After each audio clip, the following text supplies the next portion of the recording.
पारंपरिक mutual fund house अपनी एक स्कीम फ्लेक्सी कैप स्कीम जो कि पहले पारंपरिक लॉन्ग टर्म इक्विटी फंड थी, उस स्कीम के कारण जो है फंड हाउस है बहुत ही फेमस है। और जो फंड हाउस है उसकी स्कीम्स भी कुछ ज्यादा नहीं है, ओनली 3 स्कीम्स हैं जो म्यूचुअल फंड हाउस की मार्केट में इस टाइम है। बट जो फंड हाउस की पॉपुलरिटी है और जो स्कीम्स है फंड हाउस की, वो काफी अच्छी जो परफॉर्मेंस दे रही है। और जो फंड का टोटल एयूएम है इस टाइम 9603 करोड़ रुपए फंड हाउस का टोटल एयूएम है, और उसमें से अकेले 8181 करोड़ रुपए जो है पारंपरिक फ्लेक्सी कैप फंड का एयूएम है एज ऑन 31 मार्च। तो जो इन्वेस्टर्स थे पारंपरिक म्यूचुअल फंड हाउस की स्कीम्स में इन्वेस्टमेंट करते थे, तो उनको ये हमेशा मन में बात रहती थी कि म्यूचुअल फंड हाउस की जो पारंपरिक म्यूचुअल फंड हाउस है, इस फंड हाउस की और स्कीम्स क्यों नहीं है, क्योंकि जो परफॉर्मेंस है ऑलरेडी बहुत अच्छी रही है। इन तीनों स्कीम्स की जो भी फंड हाउस की तरफ से अभी मार्केट में है, उनकी परफॉर्मेंस काफी अच्छी रही है। तो जो इन्वेस्टर्स हैं वो चाहते थे कि जो और भी स्कीम्स है जो मार्केट में हो पारंपरिक म्यूचुअल फंड हाउस की। तो आज हम बात करने वाले हैं पारंपरिक म्यूचुअल फंड के एक न्यू एनएफओ के बारे में, जो कि एक डेट टाइप का फंड है, और फंड का जो इशू है 7 मई से सब्सक्रिप्शन के लिए ओपन हो जाएगा। फंड का जो नाम है पारंपरिक कंजर्वेटिव हाइब्रिड फंड है, जो फंड का नाम है, तो यानी कि कंजर्वेटिव हाइब्रिड फंड है। तो अगर आप भी इस फंड में इन्वेस्ट करने की सोच रहे हैं तो आप हमारी पहले वीडियो को जरूर देख लीजिए, हमारा जो रिव्यू है उसके बारे में जान लीजिए, आप खुद से एनालिसिस करके ही इन्वेस्टमेंट कीजिए।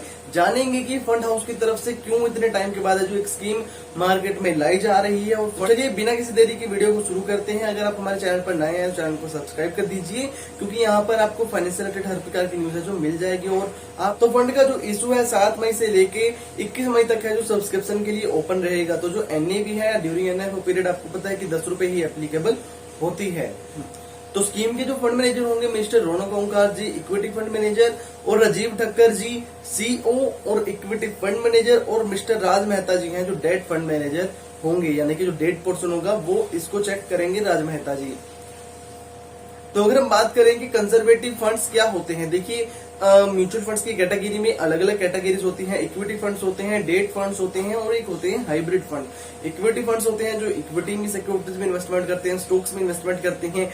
और जो डेट फंड्स होते हैं डेट सिक्योरिटीज में अपनी इन्वेस्टमेंट रखते हैं। बट जो हाइब्रिड फंड्स होते हैं ये दोनों ही सिक्योरिटीज में अपने पोर्टफोलियो के एक्सपोजर रखते हैं, यानी कि इक्विटी सिक्योरिटीज में भी इन्वेस्टमेंट करते हैं और जो है डेट सिक्योरिटीज में भी इन्वेस्टमेंट करते हैं। जैसे कि आपने नाम सुना होगा balanced advantage fund, ICICI balanced advantage fund बहुत ही पॉपुलर है। उसका जो एयूएम है 30,000 करोड़ रुपए बैलेंस्ड एडवांटेज फंड है। तो जो निवेशक कम रिस्की होते हैं और जो दोनों ही एसेट्स में इन्वेस्टमेंट करना चाहते हैं, दोनों ही सिक्योरिटीज में इन्वेस्टमेंट करना चाहते हैं, उन टाइप के लिए हाइब्रिड फंड्स जो है सुइटेबल होते हैं। तो कंजर्वेटिव फंड्स और एग्रेसिव फंड्स ये 2 टाइप होते हैं हाइब्रिड फंड्स में। तो कंजर्वेटिव फंड्स के बारे में हम जान लेते हैं। कंजर्वेटिव फंड्स एक हाइब्रिड फंड्स के ही टाइप्स होते हैं कि जो दोनों ही सिक्योरिटीज में अपनी इन्वेस्टमेंट रखते हैं, और कंजर्वेटिव फंड्स, और एक होते हैं एग्रेसिव फंड्स। तो कंजर्वेटिव फंड्स होते हैं जो अपने पोर्टफोलियो का ज्यादा एक्सपोजर है जो वो डेट सिक्योरिटीज में रखते हैं, यानी कि 75% से लेकर 90% तक का जो पोर्टफोलियो में एक्सपोजर है वो डेट सिक्योरिटीज में रखा जाता है, और बाकी का जो है अनदर इक्विटी सिक्योरिटीज में रेट्स की इन्वेस्ट्स में रखा जाता है। और जो एग्रेसिव फंड्स होते हैं कंजर्वेटिव फंड्स के वाइस वर्सा होते हैं। एग्रेसिव फंड्स में 75% से लेकर 90% तक का जो एक्सपोजर पोर्टफोलियो में इक्विटी रिलेटेड सिक्योरिटीज का रखा जाता है। तो जो एग्रेसिव फंड्स होते हैं, एग्रेसिव हाइब्रिड फंड्स होते हैं, वो थोड़े ज्यादा रिस्की होते हैं, और जो कंजर्वेटिव फंड्स होते हैं ये थोड़े कम रिस्की होते हैं, क्योंकि जो कंजर्वेटिव फंड्स हैं डेट सिक्योरिटीज में इन्वेस्टमेंट करते हैं, जो कि गवर्नमेंट ऑफ इंडिया की तरफ से इशू की जाती है, पब्लिक सेक्टर अंडरटेकिंग की तरफ से इशू की जाती है, स्टेट गवर्नमेंट की तरफ से इशू की जाती है, और जो है बैंक्स की तरफ से भी इशू की जाती है, कंपनीज की तरफ से जो है इशू की जाती है एक टाइम पीरियड के लिए, और उसके बाद है जो वो इंटरेस्ट के रूप में जो है और अमाउंट है जो वापस लौटा दी जाती है। तो इसलिए जो डेट फंड्स होते हैं कम रिस्की होते हैं इक्विटी फंड से, और कंजर्वेटिव फंड्स भी कम रिस्की होते हैं एग्रेसिव फंड से। स्कीम में आप मिनिमम लमसम इन्वेस्टमेंट 5,000 रुपए कर सकते हैं, और अगर आप मंथली एसआईपी स्टार्ट करना चाहते हैं तो 1,000 रुपए से आप अपनी मंथली एसआईपी स्टार्ट कर सकते हैं।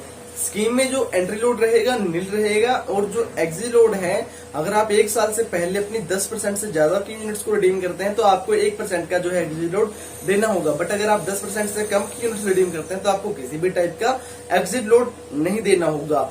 अगर आप 1 साल से पहले अपनी 10% की यूनिट्स को रिडीम करते हैं तो आपको 1% का एग्जिट लोड देना होगा। बट उसके बाद अगर आप 1 साल के बाद कंप्लीट होने के बाद जब से आपको यूनिट्स अलॉट होती हैं, 1 साल के बाद आप चाहे अपनी फुली यूनिट्स को रिडीम कर लीजिए, तब भी आपको किसी भी टाइप का एग्जिट अलॉट देने की नीड नहीं होगी। तो अब जान लेते हैं कि स्कीम की जो एसेट एलोकेशन होगी, पोर्टफोलियो में एक्सपोजर रखा जाएगा, वो किस प्रकार जो है रखा जाए। Debt securities including money market instruments और सिक्योरिटाइज डेट, उसमें जो है 75% से लेकर 90% तक का जो पोर्टफोलियो में एक्सपोजर रखा जाएगा। और इक्विटी और इक्विटी रेटेड सिक्योरिटीज में 10 से लेकर 25% तक का। और इनवेट्स और रेट्स की यूनिट्स में जो है 0 से लेकर 10% तक का जो एक्सपोजर पोर्टफोलियो में रखा जा सकता है। तो जो स्कीम का इन्वेस्टमेंट ऑब्जेक्टिव है वो रेगुलर इनकम प्रोवाइड करना है इन्वेस्टमेंट करके डेट रिलेटेड सिक्योरिटीज में, और कैपिटल को एप्रिशिएट करना है इन्वेस्टमेंट करके इक्विटी और इक्विटी रिलेटेड सिक्योरिटीज में। तो जैसा कि आपको भी पता है कि mutual funds are subject to market risk, तो किसी भी टाइप की गारंटी है जो स्कीम में नहीं रहने वाली कि जो स्कीम का इन्वेस्टमेंट ऑब्जेक्टिव है वो अचीव होगा या नहीं होगा। तो फिर भी इन्वेस्टमेंट करने से पहले आप स्कीम के इन्फॉर्मेशन डॉक्यूमेंट को अच्छे से रीड कर लीजिए। प्रेजेंटेशन का लिंक और स्कीम इन्फॉर्मेशन डॉक्यूमेंट का लिंक है जो मैं डिस्क्रिप्शन में दे दूंगा, आप उनको एक बार जरूर कर सकते हैं।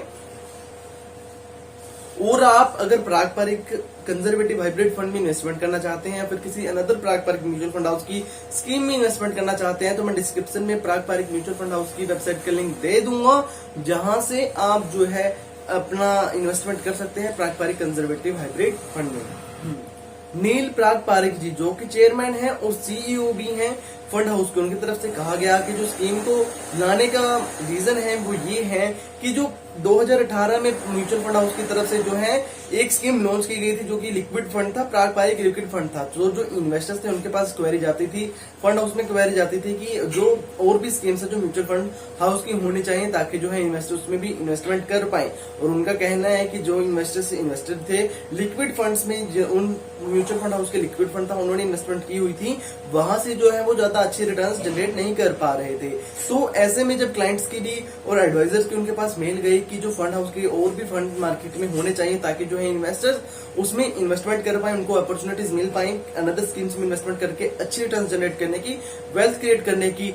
तो इसीलिए जो है फंड हाउस की तरफ से ये जो फंड है मार्केट में लाया गया। और जो कंजर्वेटिव हाइब्रिड फंड को मार्केट में लाने का ये मोटिव था कि जो इन्वेस्टर्स को वैल्यू ऐड हो उनके पोर्टफोलियो में। और इस टाइम जब मार्केट ऑल टाइम हाई पर जाकर थोड़ी थोड़ी नीचे आ रही है तो इन्वेस्टर्स को जो ये भी डर सता रहा है कि अगर वो कहीं इक्विटी फंड्स में, इक्विटी रेटेड सिक्योरिटीज में या डायरेक्ट स्टॉक्स में इन्वेस्टमेंट करते हैं और ऐसे में मार्केट अगर डाउन जाती है तो जो है उनकी इन्वेस्टमेंट भी डाउन ना हो जाए, उनको लॉस ना हो जाए। तो ऐसे में debt fund, conservative hybrid fund भी उनके लिए एक अच्छा, जो म्यूचुअल फंड्स में इन्वेस्टमेंट करते हैं उनके लिए एक जो है अच्छी अपॉर्चुनिटी इस टाइम पर है। और उनका कहना है कि जो इस फंड के जरिए हम जो है इन्वेस्टर्स के पोर्टफोलियो में वैल्यू को ऐड कर सकते हैं। और उनको लगता था कि मार्केट में जो उनके अनदर प्रोडक्ट्स की भी नीड है कि फंड हाउस के और भी प्रोडक्ट हों। और वो आगे कहते हैं कि अगर हम प्रोवाइड कर सकते हैं some differentiation and simplification to the category assets class, उनका कहना है कि हम जो है कंजर्वेटिव हाइब्रिड फंड के जरिए जो है अनदर म्यूचुअल फंड हाउस से डिफरेंशिएशन, सिंप्लीकेशन जो है अपने स्कीम में रखना चाहेंगे। और उनका मानना है कि जो ये स्कीम है पारंपरिक कंजर्वेटिव हाइब्रिड फंड, ये जो है वन स्टॉप शॉप सोल्यूशन होगी उनके इन्वेस्टर्स के लिए। यानी कि जो निवेशक को किसी अलग अलग इक्विटी स्कीम्स में, डेट स्कीम्स में इन्वेस्टमेंट करने की नीड नहीं होगी, वो सिर्फ एक ही इस फंड में इन्वेस्टमेंट करके जो है हर एक टाइप के सिक्योरिटीज में इन्वेस्टमेंट कर सकते हैं। जैसे कि मैंने आपको बताया कि जो फंड की इन्वेस्टमेंट है वो इक्विटी सिक्योरिटीज में भी है, डेट सिक्योरिटीज में भी है, और यूनिट्स हैं जो रीट्स की और इन्वेस्ट्स की तरफ से इशू की जाएंगी उनमें भी है। तो इसलिए उनका मानना है कि जो ये स्कीम है वन स्टॉप शॉप सोल्यूशन होगी, जो निवेशक हैं वो इन्वेस्टमेंट कर पाएंगे। और खास तौर पर वो निवेशक जो कि अपने रिटायरमेंट की प्लानिंग करना चाहते हैं, वो निवेशकों के लिए फंड सुइटेबल है। और जो रिस्की हैं, कम रिस्की हैं, उन टाइप के निवेशकों के लिए, और जो अपने कुछ गोल्स को अचीव करना चाहते हैं, मनी को इन्वेस्टमेंट करके अच्छे रिटर्न जनरेट करना चाहते हैं, गोल्स को अचीव करना चाहते हैं, उन टाइप के निवेशकों के लिए ये फंड है जो सुइटेबल है। और वो बाद में और कहते हैं कि वो उम्मीद करते हैं कि जो इन्वेस्टर्स हैं अपने पोर्टफोलियो में इस स्कीम को जरूर ऐड करेंगे ताकि जो है उनके पोर्टफोलियो में वैल्यू को भी ऐड हो जाए और जो अच्छी रिटर्न्स हैं और कम रिस्क है जो उनके पोर्टफोलियो में हो। तो अब मैं ये नहीं कहूंगा कि फंड हाउस के सीईओ नील पराग पारिक जी ने कहा, तो आप स्कीम में जो है इन्वेस्टमेंट कर दीजिए। इन्वेस्टमेंट करने से पहले आप अपने फाइनेंशियल एडवाइजर से सलाह लीजिए, स्कीम रिलेटेड इन्फॉर्मेशन डॉक्यूमेंट को रीड कीजिए, प्रेजेंटेशन को चेक कीजिए, जानिए कहाँ पर स्कीम इन्वेस्टमेंट कर रही है। वैसे तो मैंने आपको कंप्लीट डिटेल बता दी, बट फिर भी आप एक बार अच्छे से रीड कर लीजिए इन्वेस्टमेंट करने से पहले, क्योंकि पैसा है जो आपका है, इन्वेस्टमेंट करनी है आपने करनी है, तो ऐसे में आप फुली इंडिपेंडेंट है इन्वेस्टमेंट डिसीजन को लेकर।